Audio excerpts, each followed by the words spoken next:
Hello আমার কলিজার টুকরা ভাই এবং বোনেরা, শুভ সকাল সবাইকে। আপনাদেরকে একটা জিনিস দেখাই।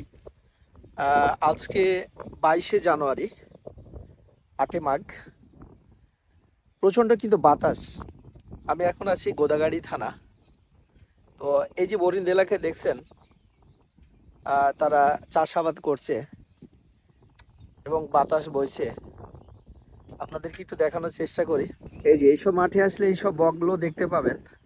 এবং আমার যে মূল কথা যেটা বলছিলাম, এই যে দেখছেন বাতাস, প্রচণ্ড কিন্তু বাতাস। কিন্তু আমরা যারা এই ফসল ফলাই এত কষ্টে শীতের মধ্যে, দেখেন আর এক বড় ভাই দেখেন এই শীতেও সে কিন্তু পানিতে কত কষ্টে ফসল ফলাচ্ছে। এদেরকে কিন্তু আমরা কখনোই মূল্যায়ন করি না।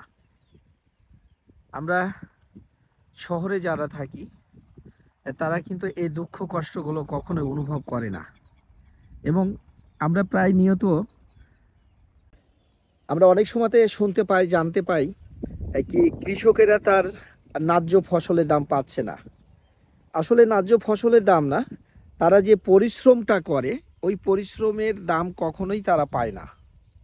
তারা সার, বীজ, পানি এর দাম পায়, কিন্তু তাদের যে এই কঠোর পরিশ্রম, তারা যে কষ্ট করে এই শীতে, এই যে আপনাদেরকে যেটা দেখালাম, এই যে বড় ভাই এই শীতে যে পানি দিচ্ছে এই বাতাসের মধ্যে, সেটা কি আমরা টাকা দিয়ে কখনোই মূল্যায়ন করতে পারবো?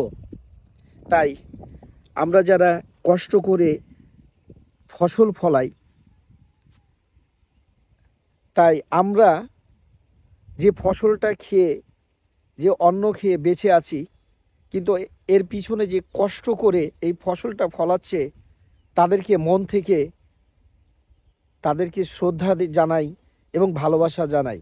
তাহলে কৃষকেরা কিছুটা হলেও মনে শান্তি পাবে। আসলে আমরা শহরে যারা মানুষ আছে, তারা চেষ্টা করব এইসব গ্রামে এসে, প্রকৃতির মাঝে এসে কিভাবে তারা ফসল ফলায় এই জিনিসটা দেখার চেষ্টা করব।